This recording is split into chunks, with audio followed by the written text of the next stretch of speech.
Hey there! Today we're going to do something pretty incredible. We're not just talking about AI in the abstract. Nope, we're actually going to follow the blueprint for building a physical AI. We're talking about an intelligent machine that's designed to live and work in the real world, right here with us. So let's jump right in. So, the big question, the one that's been on people's minds for literally centuries, is this: how in the world do you build a machine that can actually think? A machine that can perceive, understand, and then act on its own in our messy, complicated physical world. Well, that's the giant puzzle we're going to piece together today. Before we start building, what exactly is physical AI? Well, think of it this way. It's the science of getting AI out of the computer and into a body. We're talking about intelligent machines that can see, touch, and move around, interacting with everything. It's kind of like the next evolution of robotics, but this time with a seriously powerful AI brain in charge. All right, here's our game plan. First, we'll look at the overall blueprint. Then, we're going to build this thing piece by piece. We'll start with its nervous system, then create its virtual mind and forge its AI brain. After that, we'll see how it all comes together to see, understand, and act. And finally, we'll wrap up by looking at what this new age of machines is all about. Okay, let's get to work. Time to start construction. The big goal here is to create something called embodied intelligence. It's a fancy term, but all it really means is creating a mind that has a body, a mind that can actually interact with the world around it. And the whole process really breaks down into 4 essential steps. First, you've got to give the machine senses, a nervous system, so it can perceive the world. Then, you create a virtual mind, what's called a digital twin, so it has a safe place to practice. Step 3, you forge the AI brain that's going to make all the decisions. And finally, you give it the ability to act on what it sees and understands. First things first, the robot's nervous system. You can't have a thinking machine if it can't sense anything, right? This is all about giving our machine the fundamental ability to feel and perceive the world. Think about it. Before a machine can do anything smart, it has to be aware. It needs to know what's going on around it. Is that surface hard or soft? Is that object close or far away?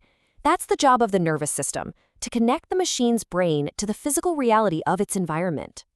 And this all begins with sensors. We're talking cameras, LiDAR, touch sensors. These are the machine's eyes, its ears, its fingertips. They're constantly gathering raw data from the physical world. And you have to get this right, because this data is the foundation for everything else. If the sensory data is bad, the AI's decisions will be bad. It's as simple as that. Okay, so our machine can sense the world. Awesome. Now we move on to a step that is, frankly, mind-bending.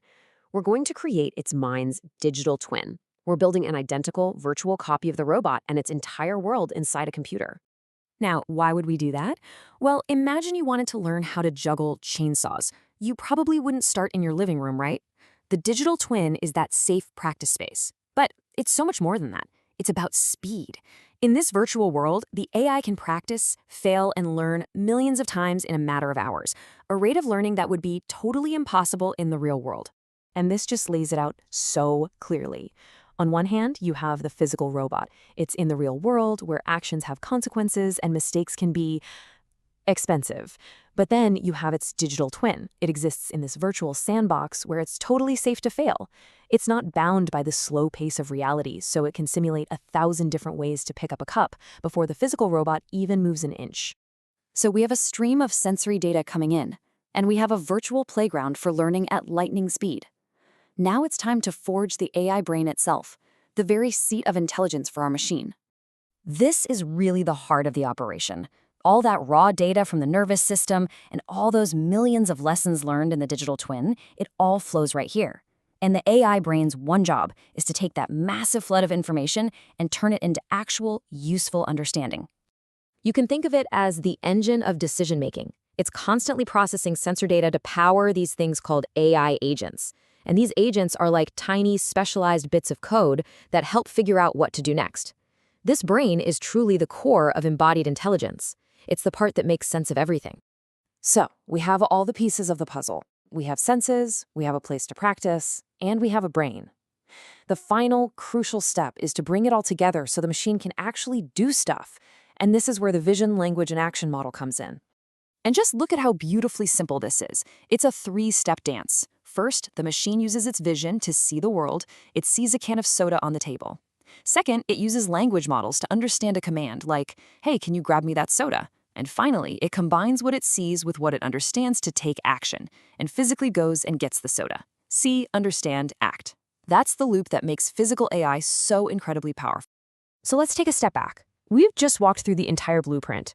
What we've really described here is the bridge, the technology that takes AI from being just lines of code running on a server and puts it into a physical body that can actually help us out in the real world. And it all comes down to this one central mission, which the source material just states perfectly: building intelligent machines for the real world. That's it. That's the whole point of this entire four-part system: the nervous system, the digital twin, the AI brain, and the action model. It's about bringing intelligence into our world. And that leads us to one final, really important thought. Because as this tech gets better and better, the engineering problems, they will be solved. What's left is a question for all of us. If we actually succeed, if we build a machine that can truly perceive our world, think about it, and act within it, what are we going to ask it to do? What big problems will we want it to solve? It's something we should all be thinking about. Thanks for coming on this journey with me.